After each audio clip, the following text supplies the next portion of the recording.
సాధారణంగా ఒక మంత్రి అనే పదవి దేని మీద ఆధారపడి ఉంటదంటే, వాళ్ళు తీసుకున్న వ్యవస్థ మీద. అంటే వాళ్ళ రంగాలుంటాయి కదా! రాష్ట్రంలోని పంచాయతీ రంగమని, నీటి పారుదల శాఖ రంగమని, అదేవిధంగా విద్యా రంగమని, క్రీడా రంగమని ఇటువంటి రంగాలుంటాయి కదా!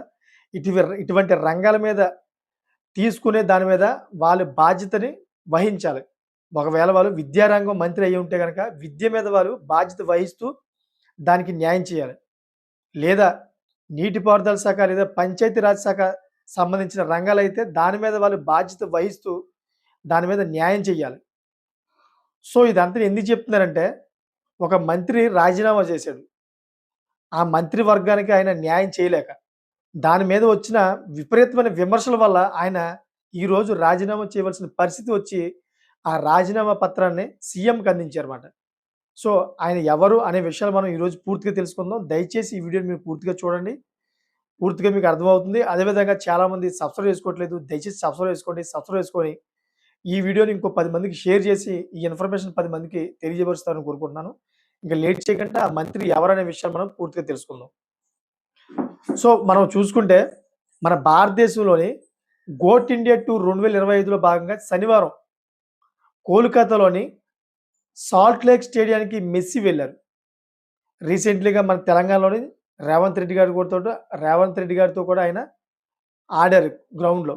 అది బాగా వైరల్ కూడా అయింది. అయితే ఈ గ్రౌండ్‌లో ఈ కలకత్తా గ్రౌండ్‌లో మెస్సీ ఫ్రెండ్లీ మ్యాచ్ ఆడుతున్నట్లు నిర్వాహకులు ప్రకటించారు కూడాను మరి. దీంతో తమ అభిమాన ప్లేయర్ ఆటను కళ్ళారా చూసేందుకు వేలకు వేలు టికెట్లు కొనుక్కొని మరీ పాపం స్టేడియంకి వచ్చారు జనాలంతా, ప్రేక్షకులంతా. కానీ మెస్సీ మ్యాచ్ ఆడకపోవడంతో అభిమానులు ఆశలు అడియాసలు అయ్యాయి. ఒకేసారి తీవ్ర ఉద్రేకాలకు గురయ్యాయి. మెస్సీ వచ్చిన కొన్ని క్షణాలకే ఆట ఆడకుండా వెనుదిరిగాడు.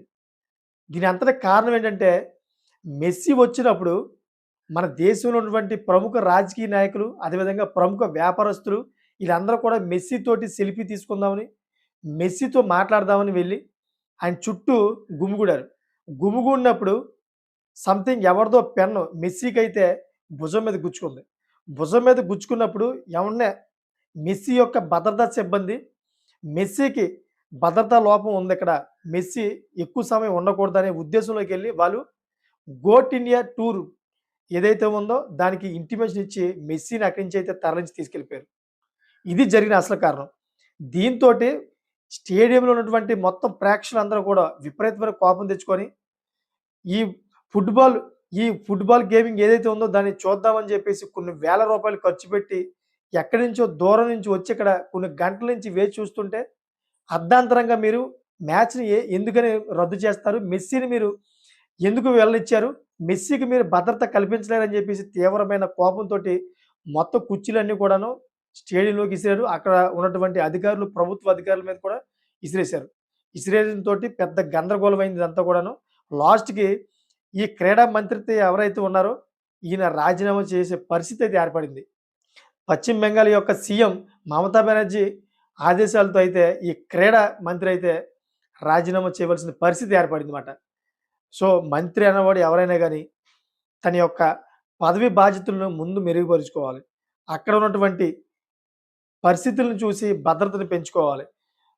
ముందుగానే ఈ భద్రత లేకపోవడం వల్ల దేశంలోని ఉన్నటువంటి ప్రముఖ రాజకీయ నాయకులు, వ్యాపారస్తులు అందరూ వచ్చి ఆయన మీద పడడం వల్ల ఈ పరిస్థితి ఏర్పడింది. ఒక రకంగా చెప్పాలంటే దీంట్లో రాజకీయ కుట్ర కూడా ఉంది. ఎందుకంటే పశ్చిమ బెంగాల్‌లో బీజేపీ ఎగనిస్టు. మమతా బెనర్జీకి మొత్తం ఎగనిస్టు. మమతా బెనర్జీ బీజేపీకి ఎగనిస్టు. ఎందుకంటే మమతా బెనర్జీ ప్రభుత్వాన్ని దెబ్బతీసే విధంగా, మమతా బెనర్జీ ప్రభుత్వంలో భద్రత చాలా తక్కువగా ఉందని చూపించే విధంగా అయితే వేరే రాజకీయ పార్టీలు కూడా దీన్ని కుట్ర చేసే అవకాశం ఉంది మరి. రాబోయే రోజుల్లో అసలు మెస్సీ ఎలా వెళ్ళిపోయాడనే విషయం మరి వీళ్ళు ఎంక్వైరీ రూపంలో తెలియపరచాలి జనాలకి. లేకపోతే 100% మమతా బెనర్జీ ప్రభుత్వం వల్ల ఇదంతా విఫలమైందని చెప్పేసి ప్రజలు 100% అనుకుంటారన్నమాట. చూసారు కదా, లేటెస్ట్ ఇన్ఫర్మేషన్ కోసం నా ఛానల్ సబ్స్క్రైబ్ చేసుకోండి. Thank for watching friends.